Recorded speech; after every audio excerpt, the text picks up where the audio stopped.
Hello and welcome to my channel, Tea with Nikki, and welcome to Frock Tales. I'm Nikki and you can find me more often on my podcast Tea and Possibilities, where I talk about my love for knitting and crochet. But here on Frock Tales we talk about my other love, costume drama. Because what is life without a little costume and a little drama? Now in the last video we looked at The White Queen, and this week we are looking at its sequel series, The White Princess. Now this was adapted from the Philippa Gregory book of the same name by Starz in 2017, and it ran for 8 one-hour-long episodes. I actually think there is a little bit in here from The King's Curse, which is a later Philippa Gregory novel, but don't quote me on that. Now I gave The White Queen a fairly good review. I called it out for some of its historical deviancies, those historical discrepancies being Elizabeth Woodville being a witch, and Margaret Beaufort being responsible for the deaths of the princes in the Tower. But historical discrepancy aside, I really enjoyed The White Queen, so I was really happy to know that there was a sequel series coming out based on the follow-up, The White Princess. So let's have a look at the plot. Don't forget there will be spoilers here, so if you haven't seen The White Princess and you don't want to be spoiled, this is not the place for you! I'm going to put a trigger warning on this as well, because there is a sexual assault in this adaptation that I would like to address, and I will be talking about that later in the video, so I just wanted to flag that now. The White Princess picks up straight after the Battle of Bosworth, Elizabeth of York's lover and her uncle. Richard III has been killed, and Henry Tudor is now Henry VII of England. To secure his throne, Henry marries Elizabeth of York. She is the eldest daughter of Edward IV and Elizabeth Woodville. With her brothers dead, she is the York claimant to the throne. Therefore, by marrying her, Henry can unite the Lancastrian and York claims and bring an end to the Wars of the Roses. Now, this series hinges on two things. The first is Henry and Elizabeth's romantic relationship, and the second is the survival or not of Richard, Duke of York, Elizabeth's younger brother. What begins as a marriage of convenience between Elizabeth and Henry soon actually becomes a love match, sort of. She has children and she is devoted to the Tudor cause.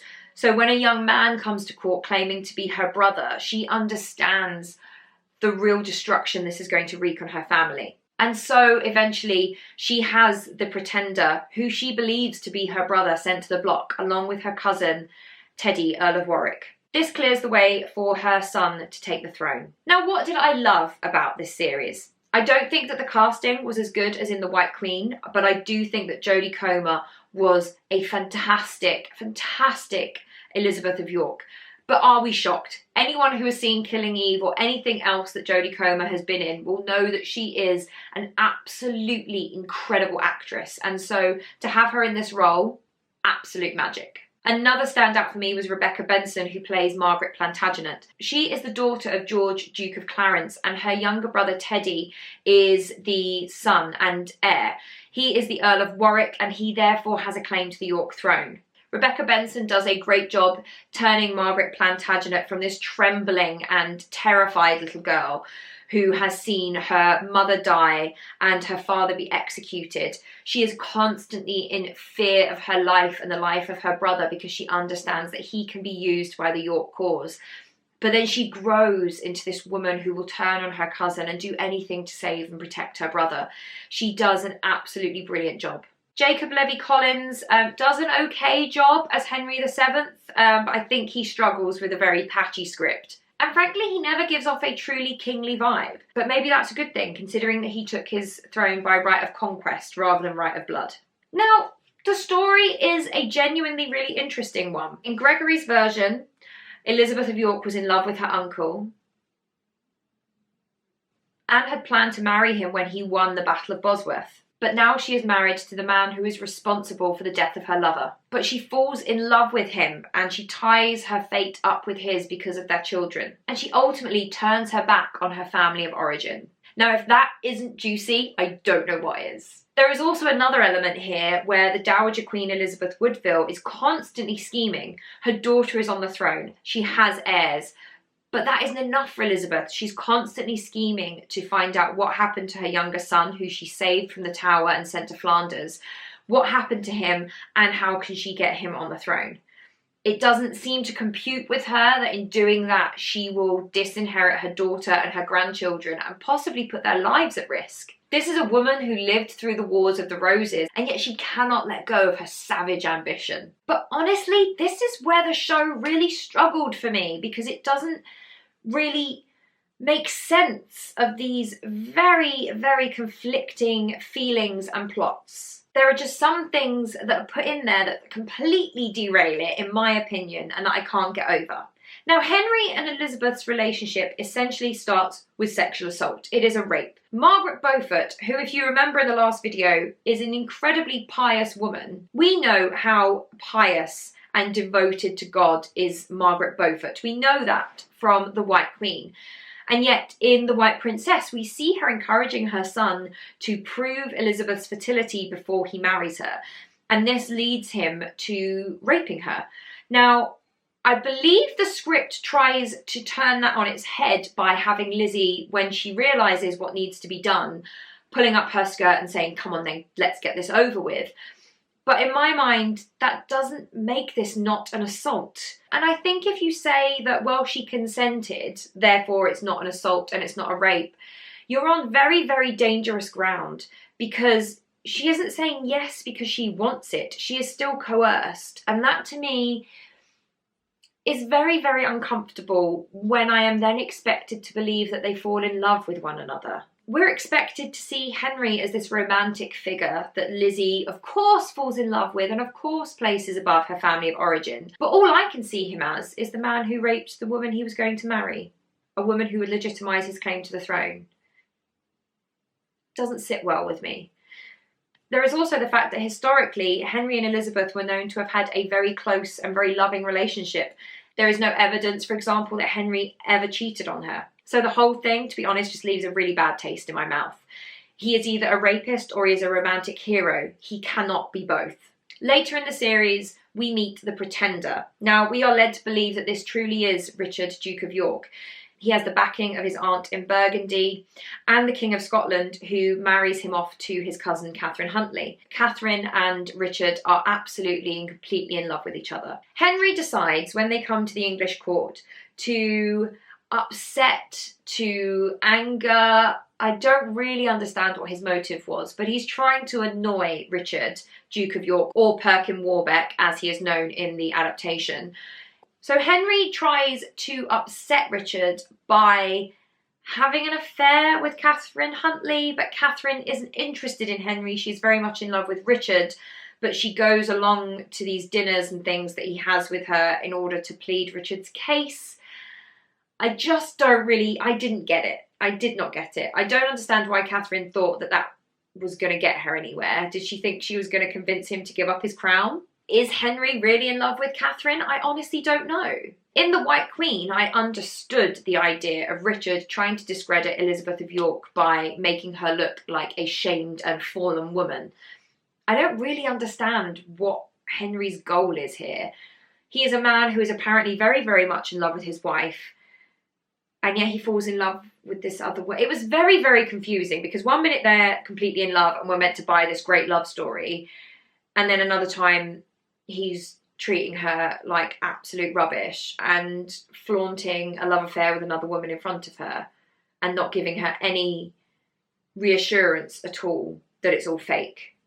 It's very, very strange. I didn't understand. I didn't think the script writers understood, because then that plot line itself kind of just peters away into nothingness. It's really weird. Another failing was Margaret Beaufort. Now, I talked in the last video about The White Queen about Margaret Beaufort and how easy it is to depict her as a very one-dimensional character. The White Queen, I thought, did a fantastic job with her. Amanda Hale played her beautifully. Not so much here. Not so much. Michelle Fairley of Game of Thrones fame really doesn't have much to go on. Spends a lot of the time just scowling at people and praying, and there's really not that much else that happens. Her costumes are truly some of the worst things I have ever seen. It's like Bat Out of Hell meets the Tudors. It's really, really bizarre, really, really ugly. I think we're supposed to take from it that she is a very conservative, very sexually buttoned up woman, but it was a bit glaring because they completely didn't match any of the other costumes, and they just looked weird. But possibly slightly more irritating is the fact that she murders Jasper Tudor. Now, Jasper Tudor is her brother-in-law. He is the uncle of Henry Tudor, and he raised him, and he, you know, kind of supported his claim to the throne and helped him win the Battle of Bosworth. And in Philippa Gregory's universe, Margaret Beaufort and Jasper Tudor have always been in love with each other. And in this series, there is an opportunity for them to marry, but instead she murders him. Oh yes, she murders him. So he suggests that she annul her marriage to Lord Stanley and marry him instead, so they can be happy now that, you know, Henry is on the throne. Now is their time. I don't really know why she says no and marries him to someone else, because she gets really, you know, aggy about it. So I don't know why she done it. Again, it's one of those things where I'm like, and I didn't really get the motives. And then I forget how, but he finds out that she gave the order to kill the princes in the tower, and he goes away and he's thinking about it, and he decides that he's going to tell Henry.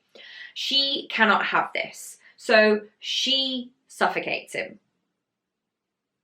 This is a man who is a warrior. This is a man who has fought and won many, many battles. He has survived many battles, and we are expected to believe that just because he's a bit sick, she's able to suffocate him.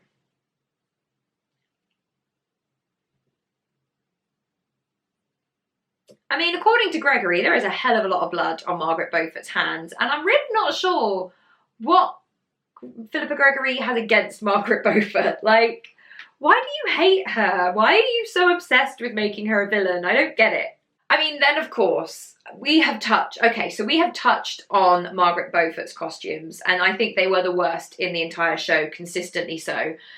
But generally the costumes are appalling. Holy shoulder pads, Batman. Literally, I couldn't believe some of them. Jodie Comer is a beautiful woman, and they dress her like a quarterback.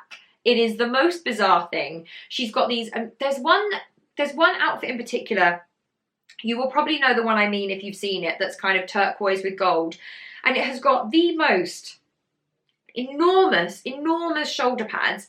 And then the skirt is very, very narrow. So she literally just goes, whoop. It's so ugly. And at one point, she gets out of a boat and they do a close-up on her shoe, which I wouldn't mind, but it looks like she got them in Primark. And if you're gonna do a close-up on something, please don't make it last season's wedges. Please. But would I recommend it? Well, I'm on the fence. Because you have Rebecca Benson and you have Jodie Comer, and they do a fantastic job. And there are little bits that are really good. And I really enjoyed Elizabeth's struggle with the idea that this boy who has come back to court is her brother. And she misses her brother and she loves her brother, but she has children now to protect. And I thought that was so juicy. But they don't do enough with it. I don't think they do enough with it. It is the real crux of the story for me, and I don't think they pull it off as well as they could. The costumes are also bad to the point of distraction in this series. And even I, who am not a historical purist, cannot, with the absolute liberties they're taking with historical fact. And it is so stressful to watch because it is so mad. It is absolutely bananas. Honestly, there is no other word for it. It's just bananas. And it's a fun watch. But if you have high blood pressure, maybe don't watch it. Thank you so much for spending some time with me today. Next up, we'll be taking a look at the Spanish princess. Will it fare any better than the White Princess? Spoiler alert.